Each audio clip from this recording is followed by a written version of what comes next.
What's up, guys? It's Holly from The Run Experience. Today I'm giving you 3 beginner runner pacing tips. I'm going to show you how to take control of your own pacing. I'm going to help you learn how and when to run fast, how and when to run slow, and how all of that ultimately can help you improve your running.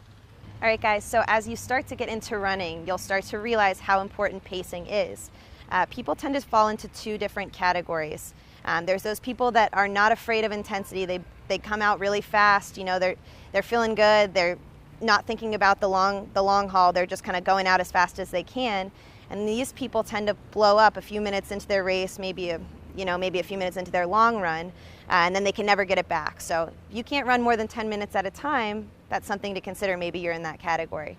On the other side of things, there's those people who are very good at finding that comfort spot.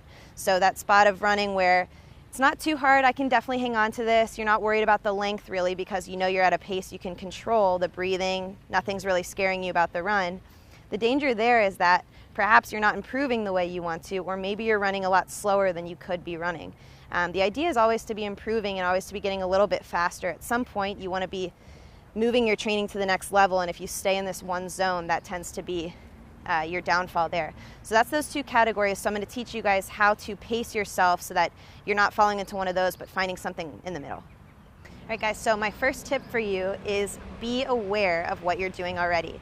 Before we can make a change to your pacing or even start to get into that realm, we need to know what you're already doing. So a good way to do this is to grab a device of some sort.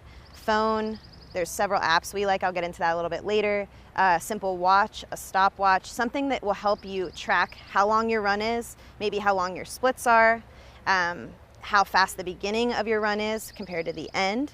And on the other side of that, are you running in the same conditions every single time you run?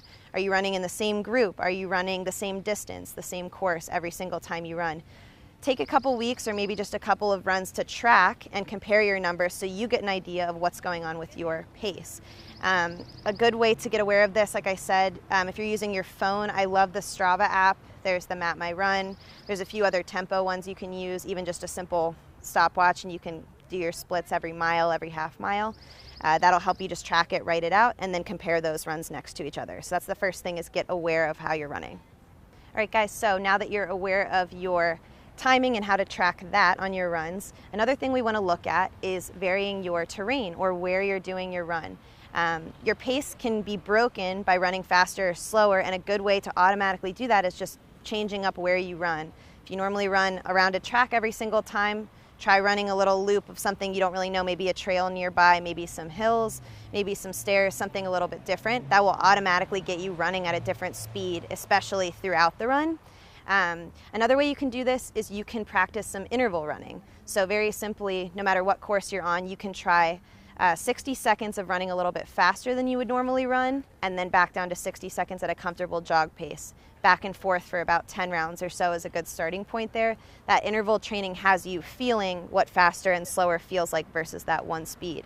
So again, just varying the course and practicing those interval runs will get you finding the spectrum of pace that you aren't really familiar with yet. Okay, guys, so the last thing I want to talk about is finding and sticking to a training plan for your running. I know a lot of you guys just started running, so it's exciting. Anytime you come back from a run, anytime you decided you had the energy to go out and do one is super awesome. The point of a training plan is to actually think long-term and to help you improve without going day to day and having everything be kind of haphazard based on how you're feeling that day. So a training plan gives some structure to your life. It keeps you accountable on those days when you don't want to get out the door, put on those running shoes. It makes you do that. On those days where maybe you're super eager to get out there, you're feeling great, even though you just had 4 hard days in a row, it'll pull you back, remind you that that's your rest day. Finding that structure and something that's going to actually change up week to week is going to help you improve, get faster, get used to running different terrains, all that good stuff. So there are different training plans out there. We're obviously partial to our beginner running program, which we love. You guys should definitely check that out. But if you find something better, or you have a running group, some other way to do it, that's great. Just thinking more long term is going to make your running a lot better versus going day to day. So that is all of our tips for you guys. We hope you enjoy it and get out there and start applying some of these things for your pacing. It should be awesome and you should improve quickly. All right, guys, so if you are a beginner runner and you're looking for more ways to improve that running, new ways to help that form, that strength, that mobility, we have a 2-week program, free to download. All you have to do is enter your name and email, and we will send that to you. You can do it at the end of this video or drop down in the description. Just click that link and we'll send those over to you. It's awesome workouts. You can do them at home. And lastly, if you liked this video, make sure you hit that like button at the bottom. If you have any comments or questions, anything you didn't understand about what I told you today, make sure you drop that in the comments so we can respond to you. And lastly, make sure you subscribe to our channel, The Run Experience. We are putting out new videos every day at this point, and we want you to see them. So make sure you hit that subscribe button. I think that's all we got for you guys today. We hope to see you in the next one. Thanks for watching.